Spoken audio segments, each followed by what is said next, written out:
Take your shoes off. Thank you for asking. I'm Laura. And I'm Beau. And we're The Naked Narrative. And today we're going to be talking about body confidence.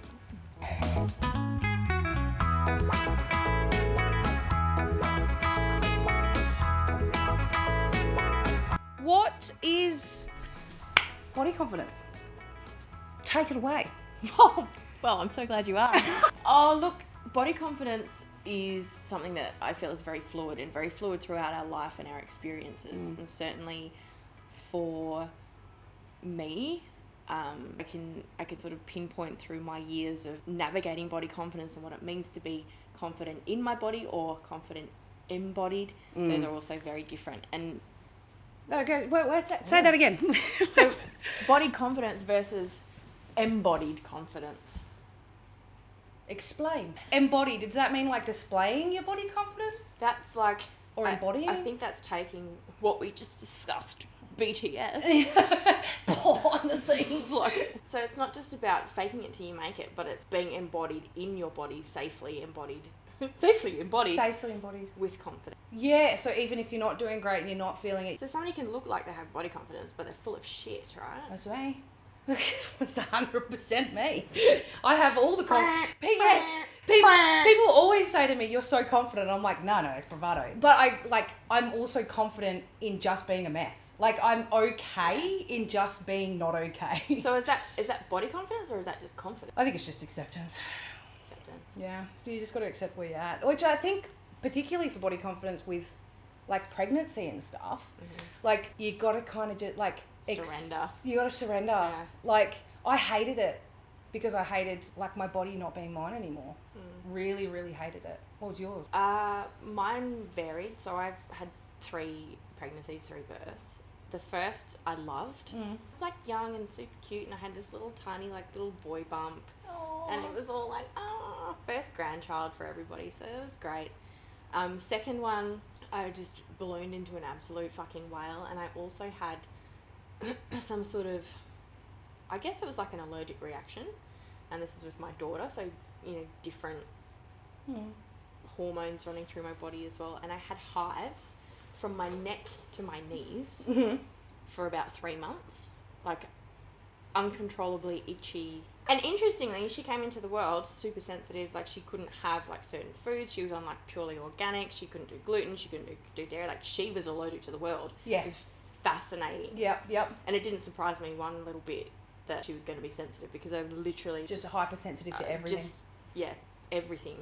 And the last couple of months in that pregnancy too, I pretty much couldn't walk. I was like almost wheelchair bound. And then my third pregnancy, it was like my hips, I had a pelvis like a bucket by this point. And for 7 months I was on crutches. Wow. While pregnant? Yeah. Wow. With 2 toddlers. As a FIFO wife, I used to make dinner on a computer chair and just wheel myself around.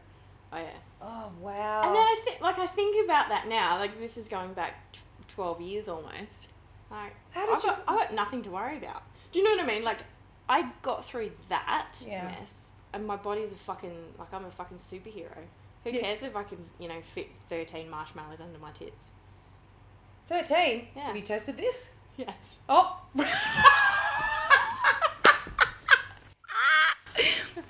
All right. I can confidently fit 13 marshmallows. Both. Oh, both. Not Okay. like one. Okay. All right. Yeah. All right. Yeah. Well, both makes perfect sense. I was like, that is a lot of marshmallows for one boob. Is that body confidence? I think so. I think that's impressive. I think that's impressive. When I was breastfeeding, so like my boobs, still had some sort of weight to them. I could pour a glass of wine. Shut up. I wish we'd recorded that. I wish we'd recorded that. That was a girls' weekend. Good Jeez, it was good. Yeah, such a good time that time. I think, because I've had 2 pregnancies too, both taken out the sunroof, didn't give birth to them because both of them we've learnt now why I had such terrible pregnancies, because I shouldn't have been able to get pregnant in the first place. So they are absolutely not having babies. Also a superhero. Yeah. My uterus was allergic to being pregnant. So I had irritable uterus, and I know, I was pissed off. Yeah, like every 4 weeks. Yeah. But it kept pushing Gabe out. Tried to push Gabe out at 26 weeks. We were prepared for him to come in. He had steroids to make his lungs work. Then I went into labour at 30 weeks, and then at 32 weeks, and then at 34 weeks, I think he was born. He was 6 weeks preemie. Mine was a little bit different because like I'm traditionally significantly more masculine, and I love feeling strong. I love feeling like I'm strong. Like when I can pick my Amazonian wife up, like I feel really good about in myself, right? And so being pregnant, I lost my six pack. I lost my abs. And I really struggled with it for a long time. And I think my boobs didn't work either because I've got atypical reproductive system. Like I got all of this side down here, like because I didn't have breast tissue in here, could only produce 100 mils. 100 mils, that's it, of breast milk every 6 hours or something like that. They just no more because apparently the breast tissue that you're supposed to have in there and whatnot, it just wasn't there. And so I had a little bit down the sides here, and that ballooned out. And so post baby, I felt so lumpy. Because I didn't have, and then I got the bit of mummy tummy, and I was like, I've got a big ass and I've got big thighs. I've always known that. The only thing I wish is that my ankles were a little bit thicker. Like it looks like really long water drops. Upside down. It never worried me. But then after having babies, I started to feel really lumpy. Not so much around here, but then like having this and this, it was just like... And it takes so long to get back to it. It takes so long. But I think body confidence comes back to being okay with the rig. Yeah. and what you said before, accepting. Yeah, accepting. That's a huge part of it. I know I was going to say I don't struggle with body confidence. I struggle with body dysmorphia at times. But in terms of being able to accept my body right now, pretty good. On the days, I look in the mirror and go, well, you just need to love this bit a little extra today. Yeah. And I'm like, it's a process. But I certainly, looking back at like photos of me in my 20s or like pre-babies and teens, when I didn't wear certain things or thought I looked big or thought I wasn't, it was the not enoughness, big time.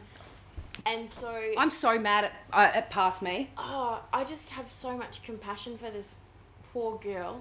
Fix me. No, you just need your hair that way. This poor girl who just, no matter what she did, it wasn't going to be enough. And she was like, like I didn't wear a bikini at the beach.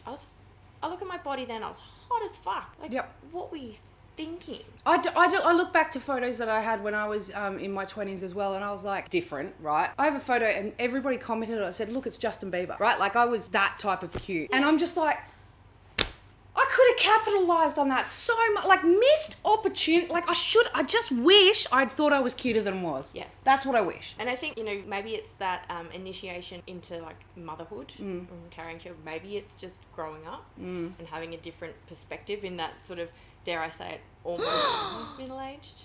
Are we? How dare you? How fucking dare you? I have not had a hard fall. Stop! I did just call you middle-aged. That might be considered a hard fall. Yeah. No, it spiked my heart. Yeah. I was like, how dare you? Bottomed out. Is it going through like a big initiation like that? Or, for some people it might be, perhaps going through an illness or some sort of disability where you just come to a place of acceptance. I have so much gratitude that when I wake up in the morning, know that my legs are going to do what they need to do. Yeah. Regardless of whether they have cellulite. Yeah. A bit of perspective. Yeah, it have a lot of gratitude and a lot of love for everything that I've put this body through. Not like including pregnancies, but also including the abuse that was projected on me from other people and rape and maluse, and then also the abuse that I have put on myself. That you hold yourself. She's done all right. Like I'm really proud of this body. Yeah, and I think that's where it comes back to it. Even if you have bigger thighs or cellulite or you've got scars or stuff like that, like you got to be proud of what it's got you through, right? Regardless of how old you are, for example. There's also like puberty, menopause, which both of us are not there yet. Knocking on the door. Well, I fucking hope not. My mum was in her 60s before she went to menopause, so I think I'm going to be fine. My mother had a hysterectomy at 50, so it was a very gentle transition for her. Right. I don't know what to expect. I'm starting to feel like there's that little knock on the door. Yeah. And the best thing that I've noticed, not so much from a body confidence perspective, but from a hormone balancing perspective, is just being active. Yeah. Moving that fucking cortisol through my body so that it helps everything else to stay in balance. And that's what's working for me right now. I think like laughing. It comes down to being present, right? Having a laugh and being present is, I think, just such a good chemical flood in your body, like having a good laugh. switches that thing in your head. You cannot biologically be angry if you're practicing gratitude. It's impossible because you can't have those two neural misfire. They can't fire at the same time. It's so cool, right? But you can be excited and anxious. Yes, correct. Because they are in the same field. Which has got me about once a day for most of my life. Yeah. Am I excited? I'm always fear and sexual arousal. It's why people trauma bond and stuff. It's like after a really traumatic and fearful event, people get horny. Is that possibly like a survival mechanism as well? Like, I have not done any more further research into it. Thinking about, I almost died, I'm going to procreate. Oh, shit. Could be. Sorry. No, that's a good one. I was like, opened up that can of worms. No, that's a good one. But like, that was close. Well, we've got to make sure that the fucking bloodline continues. Like, let's fuck it out. I learned about the fear one at school, at uni. What are seemingly not associated behaviours. So if someone's like a sex addiction, there can be a real fear-based trauma response that they're responding to. I would happen to agree with that based on clients that come through the door. There you go. 100%. Field research backing up the law. The finger banging checks out. Yeah, the finger banging checks out. So body dysmorphia, what's yours look like? Well, this is really funny. If you want to share. I will share, but the thing that's come to mind, it feels so silly, and I was going to talk about something else when we decided we were talking about body dysmorphia, but this is the thing that's popped to mind, so that's what I'm going to share. Good. I found a grey hair on my head. So? Exactly. To a major fucking panic about it. Oh, okay. First grey hair. Right. Okay. Yep. From a cognitive point of view, I'm like, fucking grey hair. Nothing hotter to me than a woman that's rocking her grey hair, right? I think it's the most beautiful... Like, you look at, like, photos of, women in their, like, 50s and 60s and they're just rocking, like, their grey locks and they look so sophisticated and fucking... and they're just owning it. Yeah. Nothing is hotter than that. Yeah. Me, looking in the mirror and it's, like, right in the middle of my head, so it just, like, sticks up because it's, like, wiry, and I'm like... Wow, okay, really? we've reached a new edge. Yeah. So I was dealing with, the hormonal changes, like, figuring out fucking... the forehead wrinkle, all the little things that you're like, okay, so this is the new normal now, and this is the new normal now. Wow. So, this is interesting. So finding a grey hair for me was like a new edge, where I'm like, okay, so we are in a new place of having to find acceptance. Yeah. I had a full meltdown to myself about it. Like, I was not okay about one grey hair. Obviously, there's probably thousands in my head, right? Maybe. But because I'm fair, yeah. You don't see it. But it was sticking up, and it was so obvious, like a little antenna, and I was like, it's just another thing. Like, another thing I have to deal with. Struggle with it. Yeah. No, that's crazy because that's something I've never had to You can see all of mine throughout my hair. Yeah. I prefer it to be shaved, but when I don't shave it, it is salt and pepper. Yeah. And it's never really it doesn't worry me at all. Doesn't bother me on anybody else. Didn't think it would bother me on me. Didn't think I was going to be upset about it, but here we are. Yeah. Constantly surprised. Thanks, body. Yeah. Thanks, internal processor. Yeah. Yeah. So that's like the newest thing for me. And then this week, being motivated to train. So as I was saying before, I'm trying to move the cortisol through my body. Just being motivated to train. I think change of weather and the weather sucks. Fucking the alarm's gone off, and I'm like, you can get fucked. See, I've been grey for I don't know.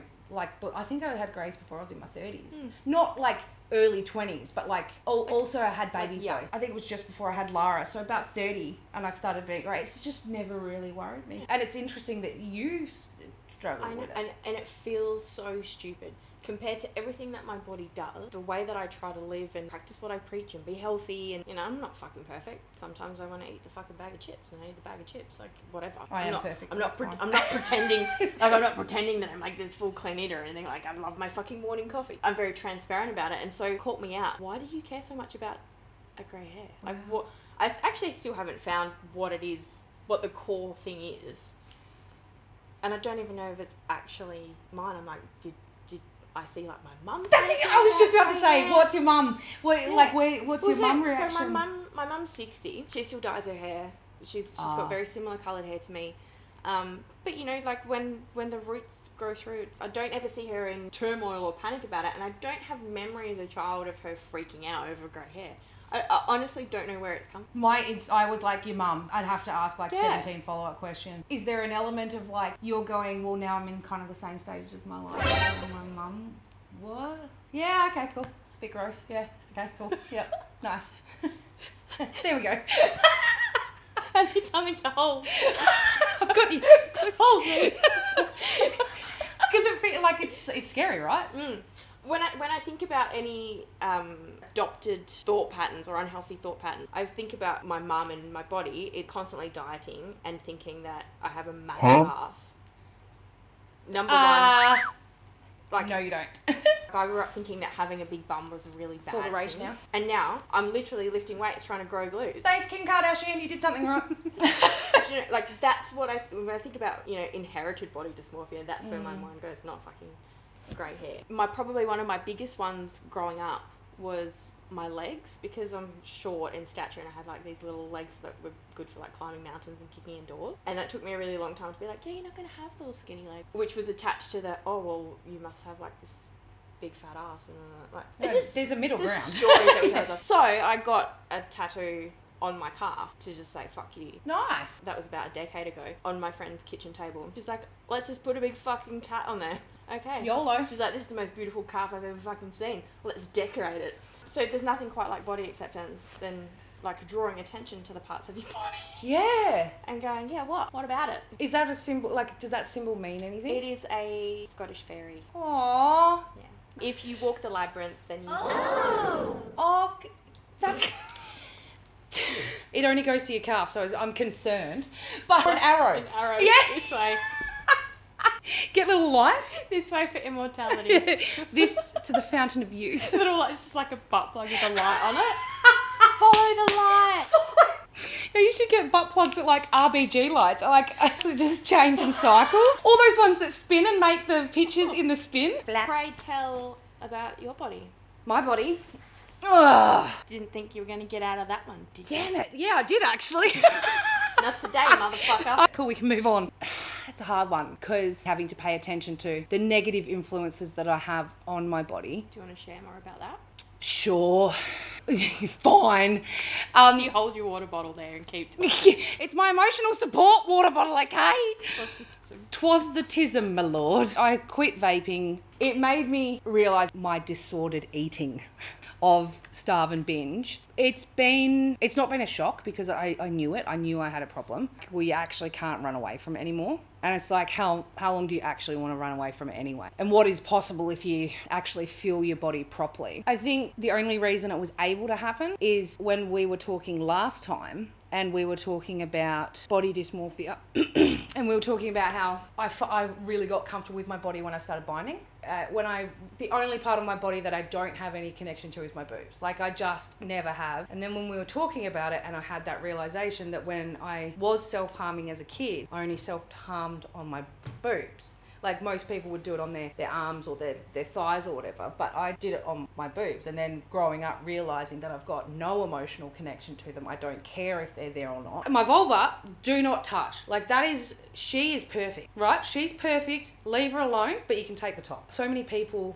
when they see my aesthetic, are like, you're non-binary. And I'm like, you can't be non-binary because that's labeling yourself with no labels, and that in itself is a label, and that's an oxymoron, it's a paradox, and it can't be true. But I do understand that it's important for people to have that. But like, I just never had it. A gentleman, when I went up to him because I was doing something for work, came up to me, he's like, how you doing, little fella? Because I was tiny compared to him, he was giant. And then I went, I'm good, thanks. And he went, oh my God, I'm so sorry. And I'm like, no, it's fine. Well, it's totally fine. Like, little fella's fine. I don't care. Like, I literally could not care less. All of my male friends forget that I'm a female. One of my male friends was like, you are really emotional today. And I'm like, yeah, fuck, man, I've got my period. And he's like, oh, yeah, you get that. And I'm like, yeah, because I'm not just a mirror of what you said. I've always just kind of been a mirror, but that's because I kind of float between the middle. That's the one thing I will always be grateful for my mum for. Because although she couldn't stand me and didn't want me, in not wanting me, she didn't care. And so when I said to her at her wedding, I was like, I want to wear a suit, I don't want to wear a dress. Which I've worn dresses, I wear suits, so it doesn't really worry me. This is my preferred aesthetic, but I rock a dress. My ass looks phenomenal. I'm fine with it. She said, who cares? Like, I don't care, wear a dress. Like, she just did not care about me enough to care about how I presented. And that was, I don't think I would have coped with having that as well. Like, I remember actively being like, yeah, well, my mum doesn't care, so Why would you? Why would I? So I'm like, was able to be a tomboy. I was able to get like be rough and tumble.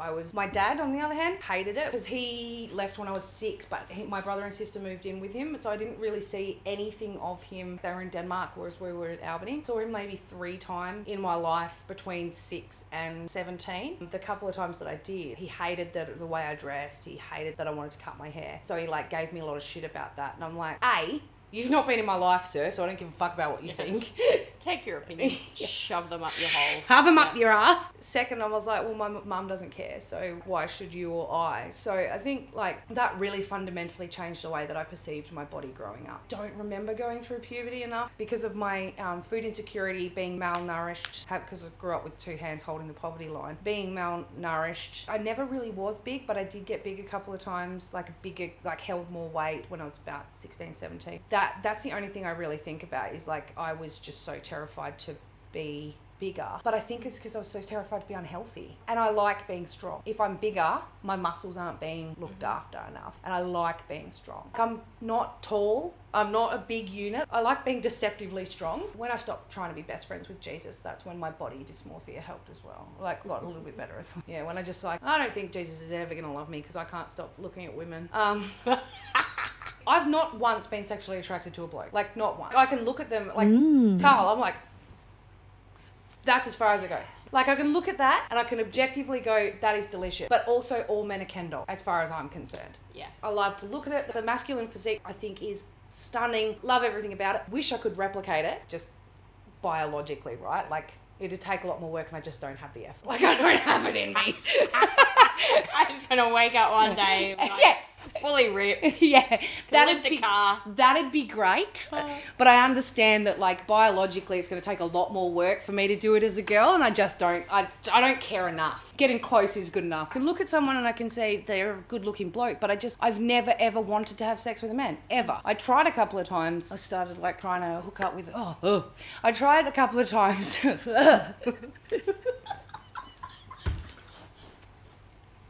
I'm so gay. Also, I think it's because I'm like, I don't want to be a bottom. Ooh, interesting. Ever. I don't like penetration. And it's not that I don't like it I just don't like it. Thought about pegging dudes?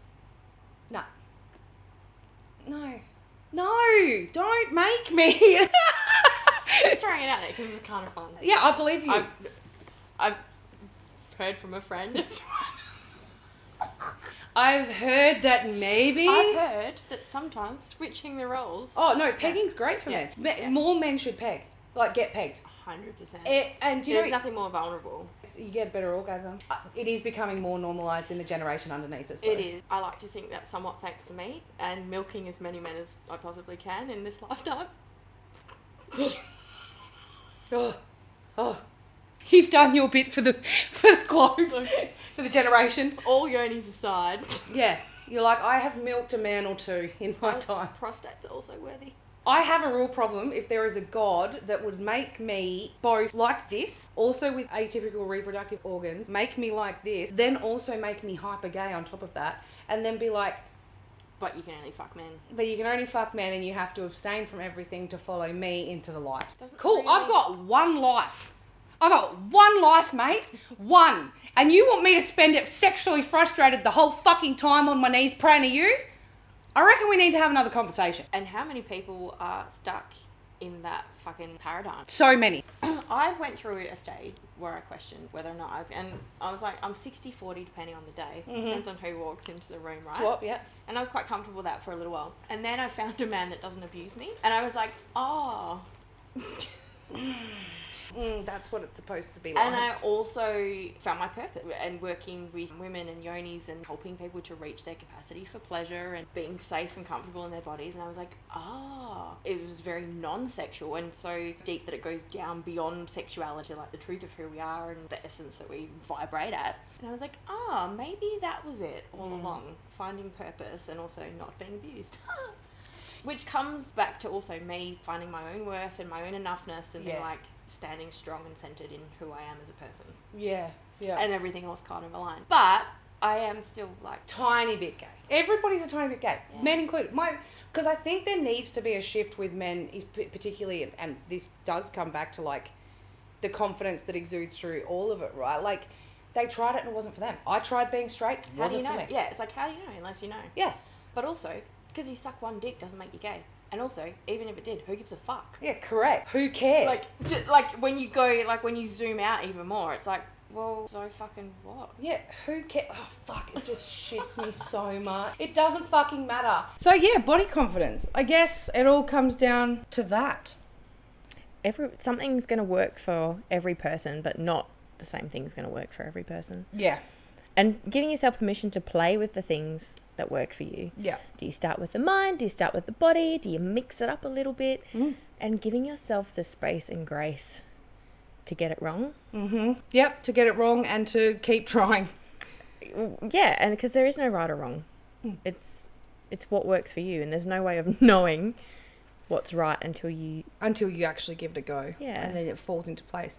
So let us know what you think in the comments. Let us know what you have tried, if you feel comfortable to share some of your journey, things you might have learnt. It'll help someone else. They could try out some of the things that you've suggested. Yeah, having the courage to speak up about something gives others the safety and the courage to be able to talk about their journey as well. Or let's go really crazy and tell us something that you love about yourself. Whoa! Calm down. What? Beau. Yeah. What do you love about yourself? What's one thing that you love about yourself? Doesn't have to be physical. Oh, I was going to say my dimples. Perfect, dimples. Love it. Yeah, I like my dimples. I love What your about dimples. I actually love my really big smile. It's gorgeous. Yeah. Yeah, that's a good one. For those who feel game enough, what do you love about yourself? Challenge. Join us next time for whatever we talk about next. Yeah. What she said. Finn. That's good.